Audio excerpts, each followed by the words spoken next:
Para culminar nuestro repaso de los 10 mejores jugadores de los años 80, hoy vamos a ver a los 10 mejores bases de esta década. Veremos también, antes de pasar a los 90, algún ranking de grandes olvidados dentro de todos estos top 10 que hemos ido viendo, y en el futuro, quién sabe, probablemente volvamos a repasar esta década basándonos en criterios meramente objetivos. Dicho todo esto, como siempre, para ver la calidad de este top y lo difícil que es quedarse con tan solo 10 jugadores, permitidme que os comente los nombres de 3 jugadores que se han quedado por poco fuera de esta lista. En primer lugar tenemos a Michael Adams, un base de tan solo 1,78 y realmente explosivo, capaz de anotar cantidades ingentes de puntos en determinados partidos, con una gran propensión al tiro de 3 y con una mecánica de tiro realmente heterodoxa y peculiar. El siguiente ausente en esta lista es Michael Ray Richardson, un base alto con gran visión de juego y que, si tuviéramos en cuenta únicamente la técnica individual, ocuparía sin duda, me atrevo a decir, que el segundo puesto en este ranking. Desgraciadamente, sus problemas con las drogas lo apartaron de manera definitiva de la NBA. La no presencia del tercero de los ausentes seguro que levanta múltiples ampollas y personalmente lo entiendo. Derek Harper es un base completísimo, fundamental en esos Mavericks de los que siempre hablamos. Sería la tercera pata del taburete más importante del equipo en el momento álgido en los 80 con Mark Aguirre y Rolando Blackman. Y lo único que le penaliza realmente son los 3 años que necesita para hacerse con la titularidad y mandar al banquillo a Brad Davis. El culpable de esta decisión lo tenéis en el número 10. Hablamos de Terry Porter. Porter es otro base muy completo, relativamente grande también, y muy dotado tanto en el apartado anotador, con un buen tiro exterior, como en las asistencias, y también muy destacable en el rebote. La llegada de los Blazers a la final de la NBA frente a los Pistons en la 89-90 y sus promedios de anotación durante todos esos playoffs hacen que la balanza se incline a su favor y que haya sido elegido como número 10 en lugar de Harper. El número 9 es para otro de esos jugadores legendarios que tanto nos gusta y de los que tanto nos gusta hablar, o al menos mencionar su nombre, a todos los que recordamos la década de los 80. Eric Sleepy Floyd. Un jugador que cuando la NBA llegó a nuestras casas acababa de llegar a los Rockets, pero que tuvo unos años realmente destacables en los Golden State Warriors. Y en este caso, la brillantez de sus números a nivel individual y el hecho de que pasa más años jugando en esta década que muchos de los jugadores mencionados anteriormente, ha servido para que finalmente haya decidido ponerlo en este puesto. El puesto número 8 es para John Stockton. Puede que muchos consideréis que debería estar más arriba. Lógicamente lo estará mucho más en el ranking de los 90.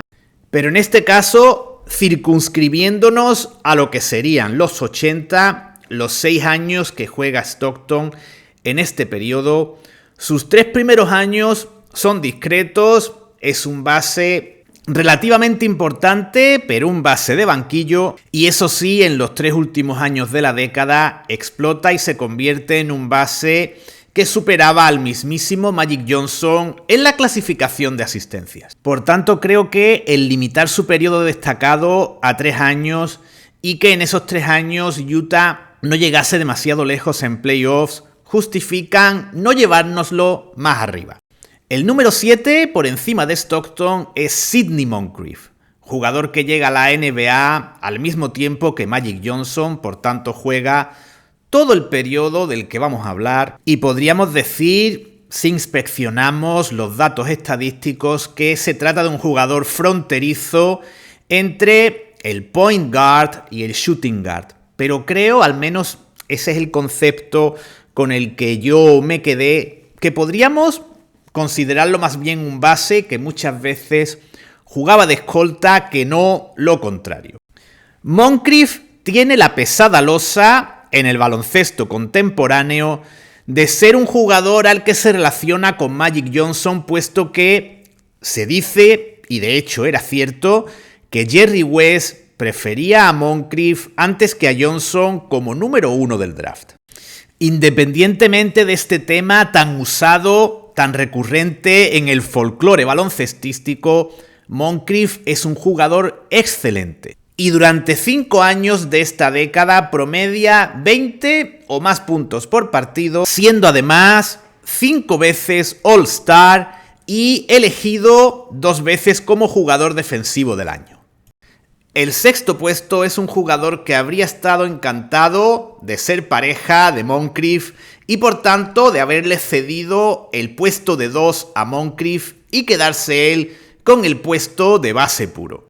Sin embargo, Norm Nixon tuvo que reconvertirse y transformarse en un, digamos, base escolta ante la llegada de Earvin Magic Johnson.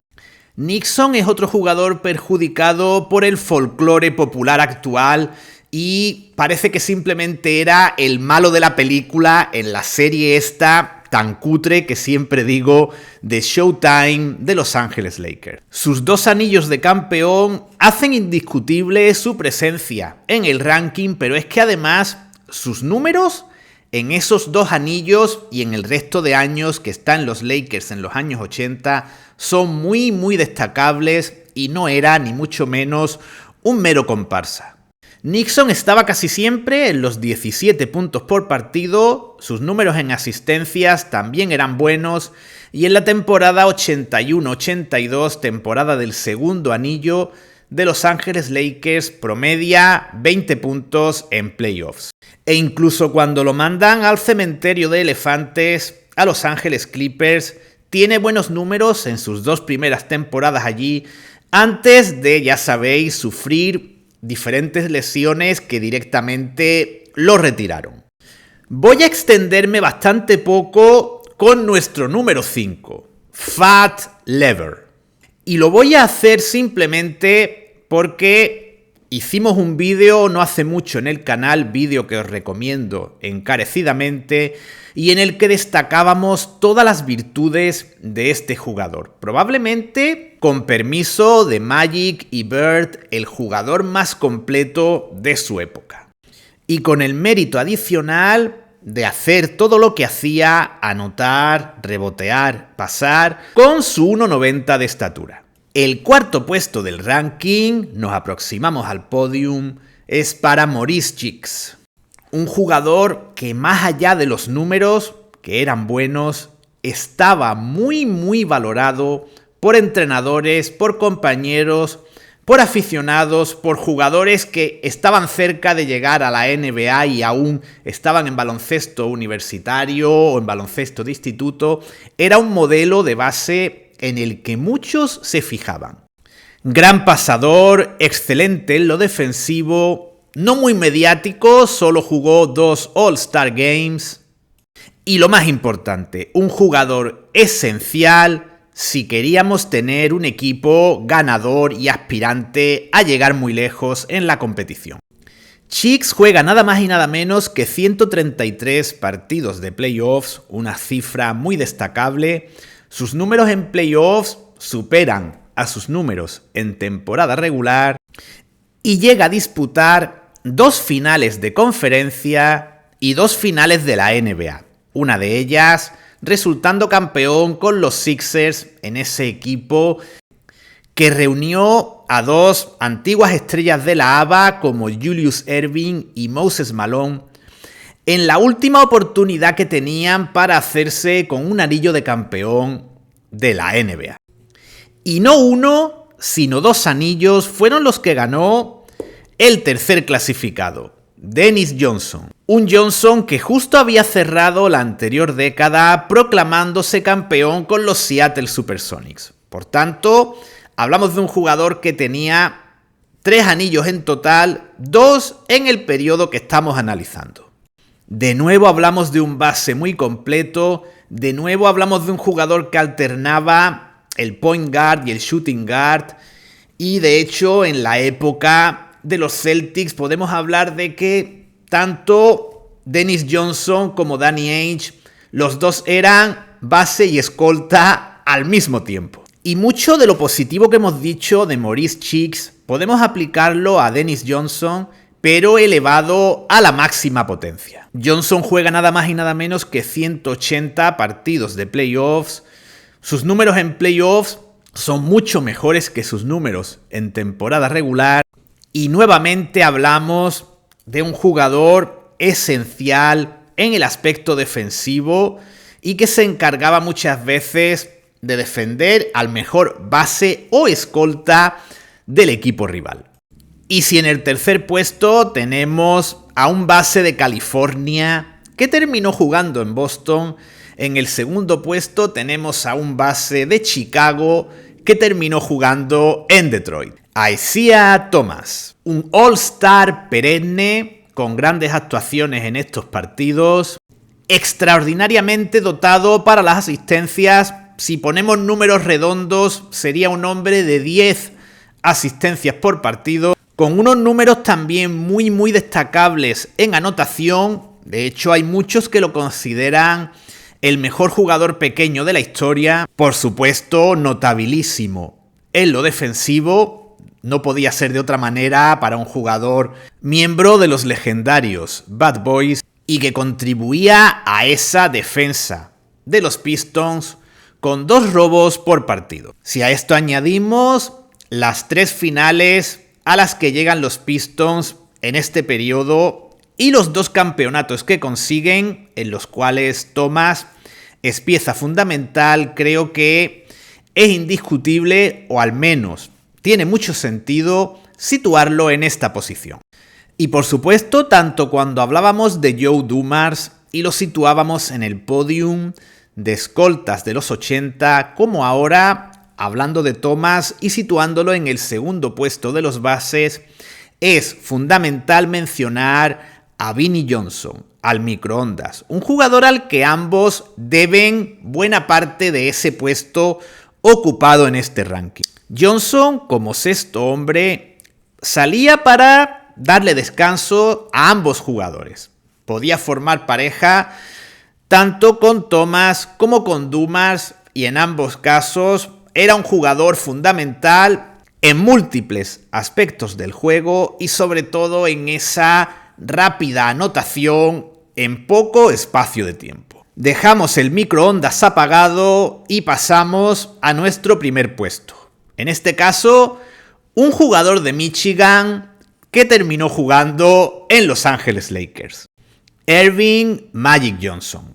Probablemente el mejor jugador de la década, aunque, según me hago mayor, empiezo a ver más cercanía a la hora de decidir quién es el mejor jugador de la década entre Magic Johnson y Larry Bird. Sin embargo, al igual que ocurría con Kareem Abdul-Jabbar en el ranking de pivots, los 5 anillos conquistados por los Lakers en este periodo dan ese título a Magic Johnson tanto como mejor jugador de los 80 como, en el caso que estamos hablando en este momento, como mejor base de la década. Son muchos los que dicen que Magic lo tuvo fácil, que llegó a un equipo lleno de jugadores estelares, pero los Lakers de la segunda mitad de los 70, el periodo en el que está Kareem Abdul-Jabbar, son un equipo que andaba siempre en torno a las 45 victorias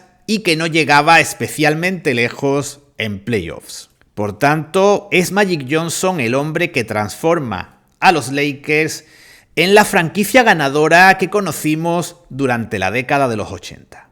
Y es muy probable que si hubiese estado en otra franquicia con menos jugadores estelares, hubiésemos hablado de un jugador de unos números estratosféricos, a lo mejor cerca de los 30 puntos por partido y también manteniendo números similares a los que tuvo en aspectos como el rebote y la asistencia. Y para los que consideran que en el aspecto defensivo Magic no era tan relevante, les invito a que echen un vistazo a sus números en robos de balón en sus primeros años en la NBA. En ese periodo, Magic llega a ser máximo ladrón de balones en una temporada. Hay otra en la que también lo es en promedio, pero no juega demasiados partidos en el año de su lesión. Y de igual forma también es máximo ladrón de balones en 2 playoffs de la NBA en sus primeros años como profesional. A partir de ahí, cuando empieza a tener más problemas de rodillas, siempre lo veíamos con esas aparatosas rodilleras, se dosifica más en lo defensivo, pero esa inteligencia defensiva, ese instinto defensivo en los momentos cruciales lo tenía, al igual que ya comentamos, también lo tenía Larry Bird, que sabía qué momento era el fundamental para hacer un robo que decidiese un partido. Podríamos pasarnos horas hablando de Magic, pero simplemente voy a dejar un debate abierto sobre la mesa. Aceptemos la premisa de que Michael Jordan es el mejor de la historia. Para mí, mi corazoncito siempre me lleva a poner a Magic ahí, pero aceptemos eso. Dicho esto, mi cuestión, mi duda ¿es LeBron James mejor que Magic Johnson? Para mí la respuesta es no. Para mí la respuesta es que Magic Johnson está por encima de LeBron James si tomamos todos los aspectos de cada jugador, los ponemos en una balanza y cogemos, por ejemplo, el aspecto físico en el que James destacaría y todo el resto de aspectos en los que Magic sería superior, y para mí Magic estaría por encima del jugador de Akron. Y con las imágenes de 2 ilustrísimos ausentes de este ranking, como Mark Price, penalizado al igual que Brad Daugherty por jugar solo 4 años de esta década. Pobres Cavaliers, que siempre les caían palos por todos lados.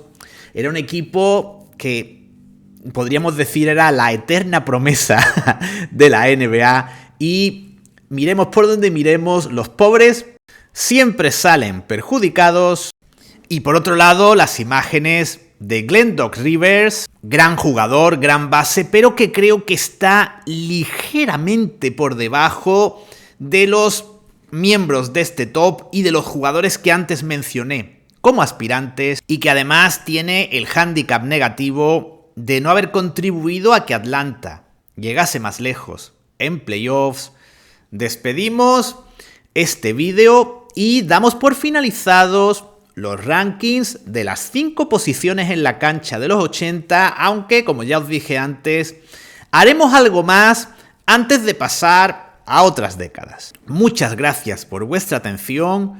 Espero, como siempre, vuestras opiniones, jugadores que queréis fuera o dentro del ranking, grandes olvidados incluso en esos jugadores que he añadido, cambios de posición en el ranking. Todo es bienvenido y personalmente de todo aprendo. Según se hace uno mayor, al menos en mi caso, menos creo que mis opiniones en torno, en este caso, a la NBA de los 80 o los 90 tengan por qué ser fijas, ni mucho menos creo estar en posición de la verdad. Al revés, cada día voy cambiando mis opiniones y seguramente si volviera a hacer un ranking como este dentro de 1 o 2 años, en función de todo lo que vaya viendo en ese tiempo, vídeos, nuevos documentales, cambiaría muchas de las posiciones que acabamos de ver. Sin más, me despido hasta próximos vídeos, agradeciéndoos vuestra atención.